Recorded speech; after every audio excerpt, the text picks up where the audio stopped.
Hey, how's it going, you bunch of beautiful people? I hope you're all doing great during these weird times that we're living in. Recently, I uploaded my Last of Us Part 2 review, but after rewatching it, I didn't really like it. Mainly because I was too scatterbrained when I recorded it and I didn't say all the stuff that I wanted to. So, I decided to remove that review and record a better one with hopefully more detail, and this is that review. Although I'm probably going to end up forgetting to say some of the stuff that I want to say, but I still think this one is going to be better than the previous one regardless. Now, I know for most of you, the score in a review seems to be the most important part. More important than the detailed pros and cons known as the meat of a review.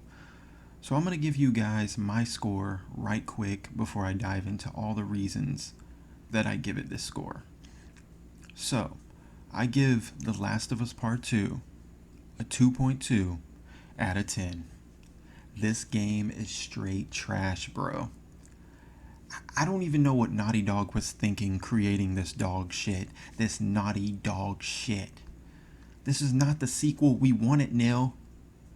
I mean, what the fuck, men, Druckmen?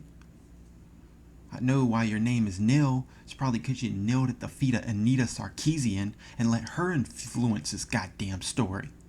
And it's bullshit. You fucking panderer. I'm just clowning around. This game is not trash, and my score for it is much higher than 2.2. My real score for The Last of Us Part 2 is an 8.5 out of 10. Now, I know for some of you that's way too high, but after days of really thinking about my experience, that score is most fitting for me personally. Now, let's go ahead and get into the reasons why I gave it an 8.5. First, we'll start with the pros, since those are the easiest to talk about. Most of you guys and gals already know the pros. Pretty much everything in this game is a pro. It's all masterpiece quality, other than parts of the story.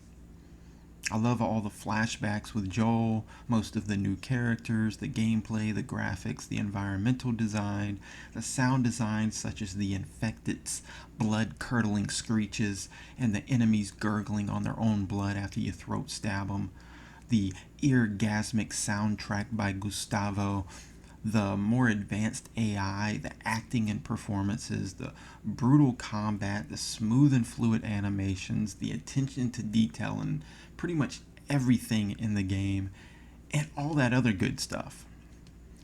I don't really have any issues with the game itself whatsoever. I played through the whole game with no bugs, no glitches, and no frame rate issues. It was a smooth flowing experience for the whole 35 hours I put into it. The most enjoyable part of this game is definitely the combat. The headshots in this game are the most satisfying of any game I've ever played before. When you shoot someone in the head, you hear the sound of the bullet entering their flesh. You see the pink mist, the entry wound, the exit wound, their blood and brain matter splattering all over the environment. And if you walk up to their corpse after killing them and zoom in on their face, you can see the blood actively pouring out of the wound. It's disgusting, and I love every single bit of it. And honestly, if it wasn't for certain decisions they made with the story, this game would have easily been a 10 out of 10, no doubt. But I gotta knock 1.5 points off because there are some story related problems that dampened my experience, and I just can't let those slide. So let's go ahead and talk about the cons. So the first con is Joel dies way too early, and we only get to play as Joel once, and that's in the prologue. And they glued you to a fucking horse. We couldn't even get off the horse and walk around. And I remember I was pressing every button on my controller trying to get Joel to hop off that horse, but it didn't work. Since I seen the leaks and knew he was going to die, I wanted to enjoy the little bit of time I had as him, because I didn't know if there were going to be any more playable Joel sections. And sadly, there weren't any. Naughty Dog should have given us a couple playable Joel levels. Maybe one where we're out scouting with Tommy and killing infected, and another one where we're protecting Jackson from hunters. Both of those could have taken place a couple years before his death. Hell, the first 2 hours could have been us playing as Joel. Then it time jumps and we start playing as Ellie. Hell, the least they could have done was let us play as Joel in the damn flashbacks, though especially the one where Ellie and Joel get attacked by the bloater in the hotel. I understand flashbacks happen in Ellie's mind, which is why we play as her, but they could have given us a little bit of fan service after making us wait 7 damn years for a sequel. Now, my next con is how Joel gets caught and murdered. I watched the kinda funny spoiler cast with Neil Druckmann where he basically said that Joel got comfortable in Jackson and became more trusting over the years. But I call bullshit on that though. I know Neil created Joel, so he technically knows Joel better than we do. But I still don't think somebody like Joel would have put himself in that position. Yeah, I could see Joel saving somebody's life out in the wild, but as soon as that person says they have a group of friends, Joel would have seen the red flags immediately. He probably would have shot her or told her she can go off on her own, or maybe he would have been nice enough to drop her off and head back to Jackson. But he would have never entered a room, stood in the center of that room where he is completely surrounded by strangers, and put himself in danger like that. Joel and Tommy have been surviving for 25 years. They should know not to trust anybody, regardless of if you save them or not. I think it would have been better if we were playing as Joel, scouting with Tommy, taking out infected, and then we get ambushed and knocked unconscious, and then we wake up in that room, tied up, getting interrogated. It would have made more sense because then Joel wouldn't have voluntarily put himself in that position like he does in the game. Another con is the pacing. Ellie's half is great and doesn't really have any pacing issues. The pacing issues occur when we switch to Abby, and some of her levels drag, and her flashbacks happened at the oddest times. Ellie's flashbacks all seem to happen at great times, and since Joel was in most of them, it made them even better. Abby's flashbacks were definitely needed to give us some context and flesh out her and her friends, but it was just weird how they were introduced throughout her half of the story. Now, I don't have any issues with Abby. I actually like her, unlike most people who have played the game. Her melee combat is definitely more satisfying than Ellie's, and some of her weapons are better than Ellie's weapons. And I also think overall, she's probably a better person than Ellie outside of her sleeping with Owen behind Mel's back and killing Joel. I mean, I've heard some people say she's cold-hearted and shows no remorse for the things she does, even though Ellie also showed no remorse slaughtering everyone she came across until she ended up killing that pregnant chick Mel. But yeah, if you listen to all the in-game dialogue, not just the cutscene dialogue, you'll hear Abby mention how she pretty much feels bad for what she's done, and how she's trying to make amends for it by helping Lev and Yara. She doesn't outright mention Joel, but you can tell that that's what she's talking about. And over the course of her half, she becomes remorseful and tries to redeem herself. I know a lot of people probably zoned out during her part of the story and didn't really pay attention, but if you pay attention to everything going on in Abby's half, she's really not that bad. And in the end, Abby ends up having it way worse than Ellie. Abby gets exiled from the WLF. Ellie and Tommy end up killing everyone she cares about. And in the end, all she has left is Lev. I mean, Ellie can still go back to Jackson and have a safe environment surrounded by people she knows. She could apologize to Dina and get Dina and JJ back in her life. And she can also lie to Tommy and tell him that she killed Abby and get him back in her life. She could use her 2 missing fingers as proof that she fought and killed Abby, and could say something cool like, she took my fingers, but I took her last breath. I mean, Ellie still has a shot at going back to her normal life pre-Joel's death. Abby's only hope is to find the fireflies, and if she doesn't, it's going to be just her and Lev alone in the world. Now, this brings me to my final con, which is the ending. The first game's ending was an ambiguous cliffhanger that most people loved, but I was one of the few that didn't. Ending it after Joel lies and Ellie accepts that lie with a simple okay left a lot to be desired. But Part 2's ending is worse. I would have preferred the game to end when Ellie was happy at the farmhouse with Dina and JJ. The whole game is dark and depressing. We lose Joel and then have to murder a shit ton of people. So having Ellie live the life Joel wanted for her would have been the perfect bittersweet ending. But instead, they add an extra 2 hours or more. They have Tommy make a surprise comeback after most people probably assumed he died from that headshot, and he's limping with half of his face fucked up, wanting Ellie to still kill Abby. Now, I've seen a lot of people say Tommy was out of character in the finale, but honestly, if somebody kills your brother, kills your friend, and cripples you, you're probably going to feel the same way Tommy does. Hell, Tommy was most likely that angry when he went after Abby himself. We just didn't get to see it. We know he tortured some WLF members, killed a lot of them, shot Manny in the face, and attacked Abby before he was thrown into the ocean.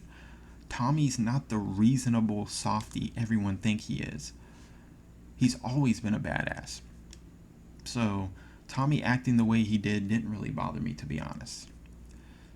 But yeah, Tommy giving Abby his name and Joel's name at the beginning of the game after only knowing her for like 10 minutes, now that's what bothered me about Tommy. But I digress. So after Tommy leaves, Ellie decides it's time to finish it. Then they decide it's time for us to play as Abby again, which I honestly didn't mind. We got to kill some infected on the hunt for the fireflies, but what I really wish we got was to kill some rattlers as Abby before her and Lev got captured.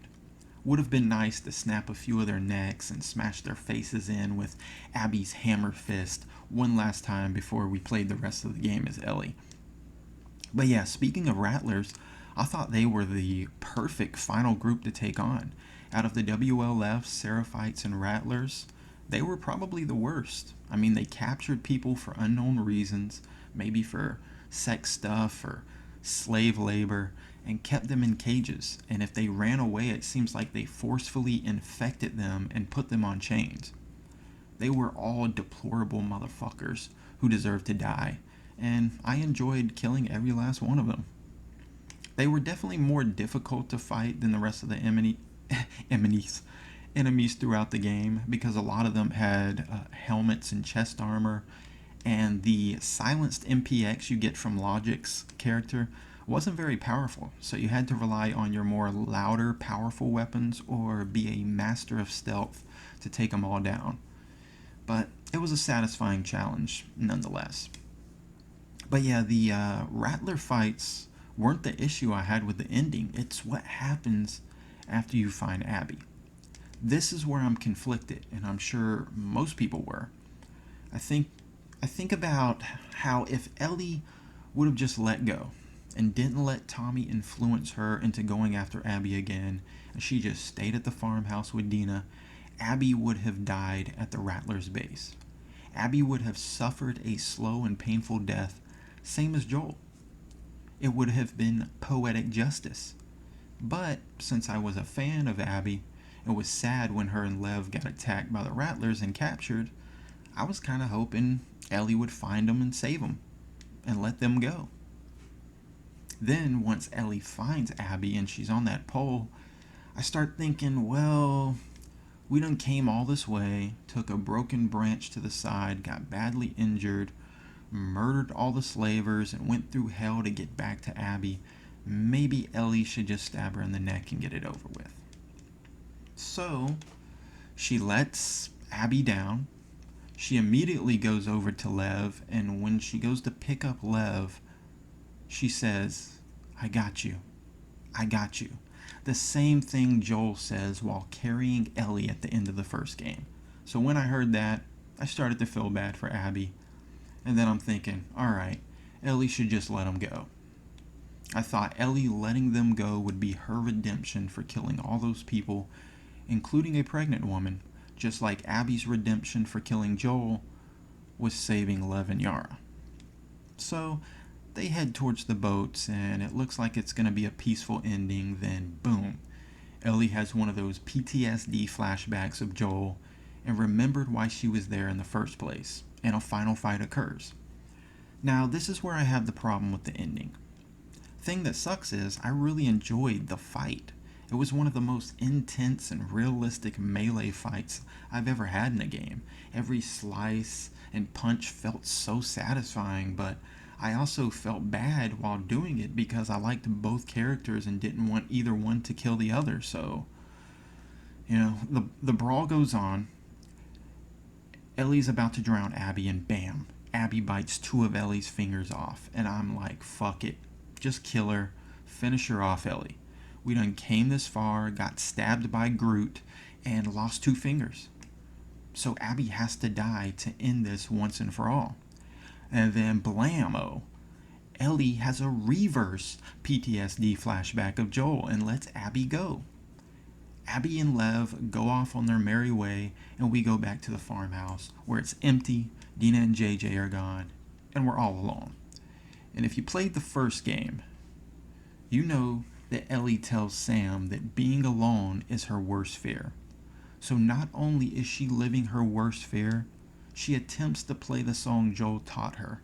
The first song Joel plays for Ellie in the prologue on the guitar that he gives her.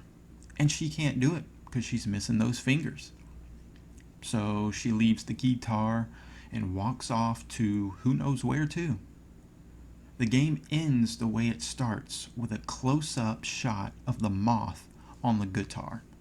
Now, if you think about it, the song that Joel sings in the prologue is the theme of the whole game.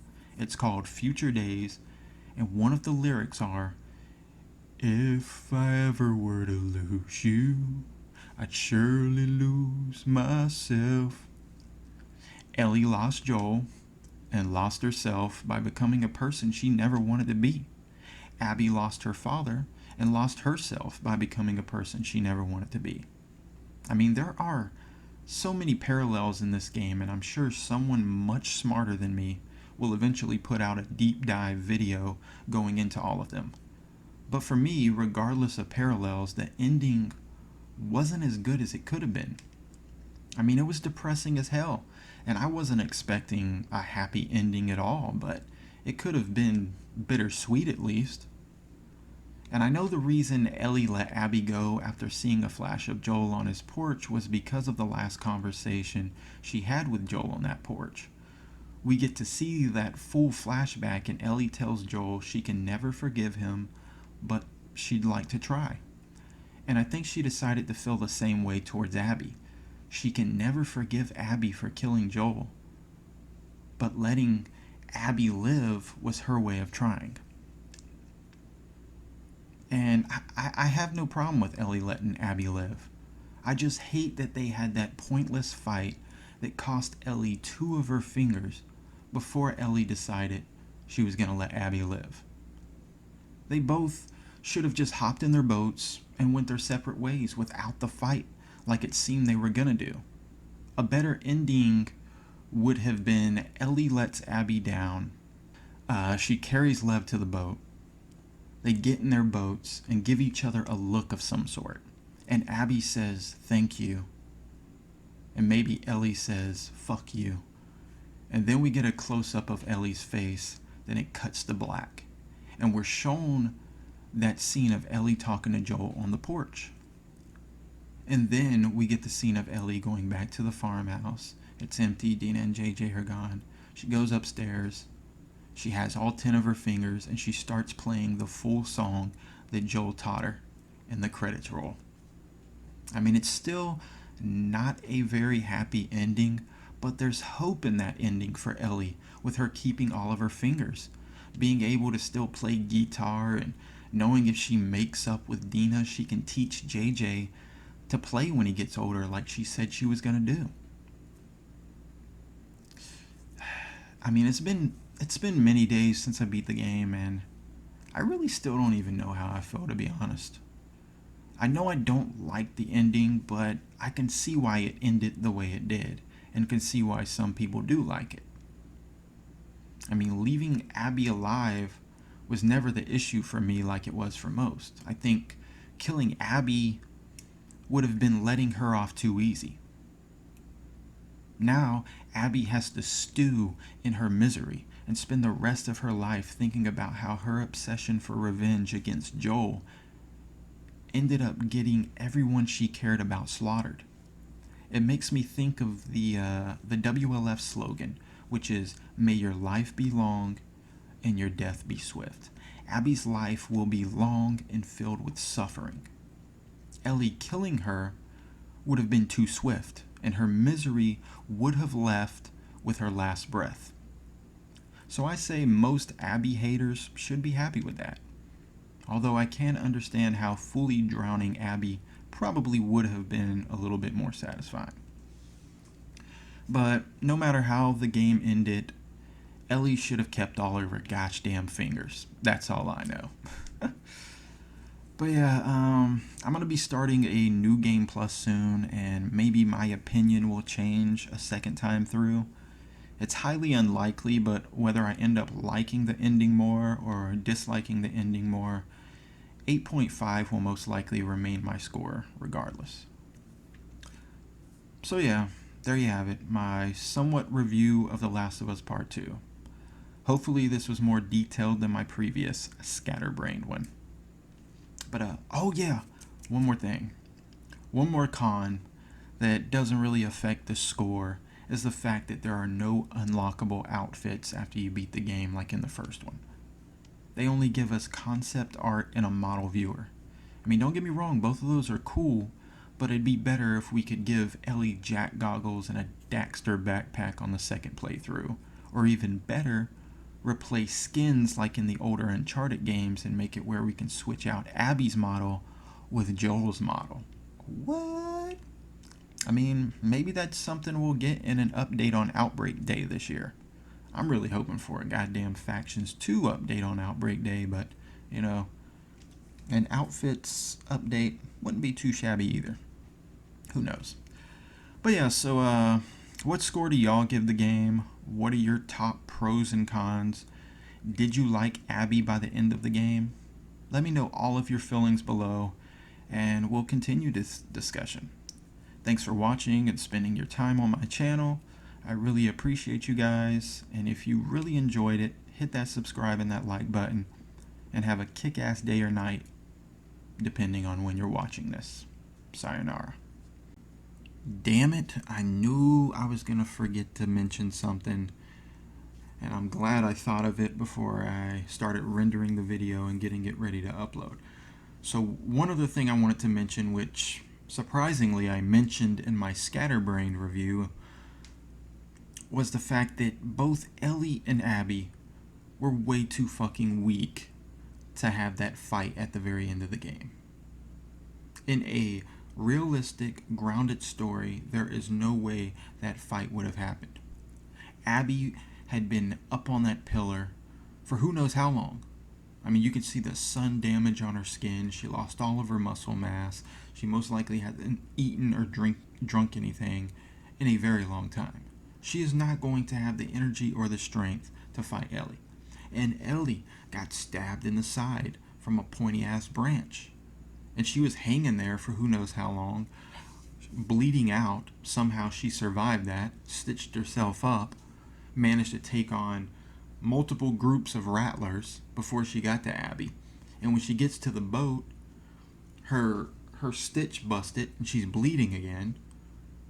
So yeah, there's just no way Abby or Ellie would have had the strength or energy for that 10-minute plus UFC style fight to happen. Now I know it's a video game. There's a lot of things that Ellie does in this video game that she probably wouldn't be able to do in a real life scenario. Same with Abby. But I'm just saying, it's supposed to be a grounded, realistic story. You're seeing both of these characters at their weakest, and they have this major fight. I don't know. I just didn't like that. But yeah, that's just one more con I wanted to mention about the ending fight. Just had to throw it in here.